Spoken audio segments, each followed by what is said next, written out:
Drama serial कभी मैं कभी तुम की आने वाली एपिसोड्स में आप देखेंगे शर्जीना तो काफी ज्यादा परेशान हो जाती है कि इस तरह रुबाब चोरी का इल्जाम मुस्तफा पर कैसे लगा सकती है। उसे तो इस बात का अच्छी तरह से अंदाजा है कि चोरी का इल्जाम लगाकर रुबाब जानबूझकर मुस्तफा और शर्जीना को उस घर से निकालना चाहती थी।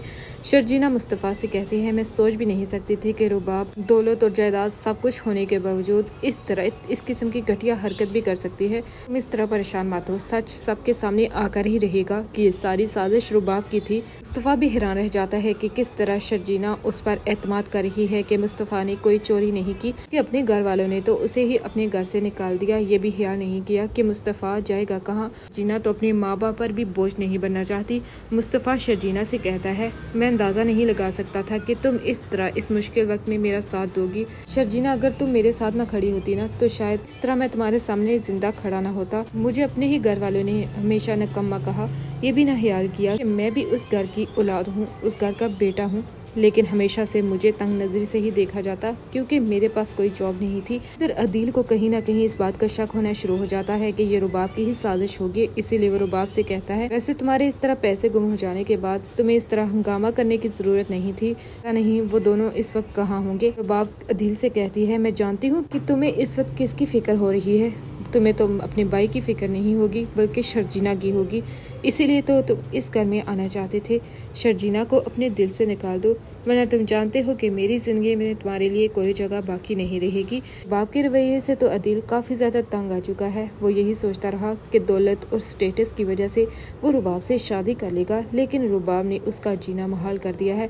वो किसी सूरत पर सुकून की जिंदगी नहीं गुजार रहा। हर वक्त वो शर्जीना को ही याद करता रहता है कि शर्जीना और मुस्तफा जिस तरह अपनी जिंदगी में खुश हैं बिना पैसे के, वो इस बात को लेकर काफी ज्यादा परेशान हो चुका है। यही परेशानी उसे रुबाब से दूर करती जा रही है और वो रुबाब की दोस्त के करीब होता जा रहा है। रुबाब की दोस्त जानबूझकर अदील को अपने जाल में फंसाकर उसका घर बर्बाद करके रख देगी, क्योंकि वो रुबाब को जानती है कि रुबाब अपने दौलत और स्टेटस की वजह से किस कदर कॉन्फिडेंस पे रहती है। जानबूझकर अपने दोस्तों को भी इस बात का ताना देती है कि उनके पास तो कुछ भी नहीं। यही बात रुबाब के दोस्तों को भी रुबाब से दूर कर देती है। यही वजह है कि रुबाब की अपनी ही दोस्त उसका घर बर्बाद करके रख देगी। जब रुबाब को मालूम होगा कि अदील इस तरह उसकी दोस्तों के साथ फ्लर्ट कर रहा है तो ये बात किसी सूरत पर कबूल नहीं कर पाएगी और उसे अपनी जिंदगी से निकाल बाहर कर देगी। तब अदील को अंदाजा होगा कि उसने शर्जीना जैसी लड़की को ठुकराकर एक ऐसी लड़की को चुना था जिसके पास दौलत जायदाद सब कुछ थी, लेकिन उसके पास ये एहसास नहीं था कि अपने शोहर की इज्जत कैसे की जाती है। वो उसे नौकरों की तरह ट्रीट करती, जिसकी वजह से अदील भी रुबाब के रवैये से काफी ज्यादा तंग आ चुका था। लेकिन वो रुबाब के साथ जिंदगी गुजारना चाहता था, लेकिन रुबाब ने भी उसे अपनी जिंदगी से निकाल दिया। आने वाली एपिसोड्स काफी ज्यादा इंटरेस्टिंग होने जा रही हैं।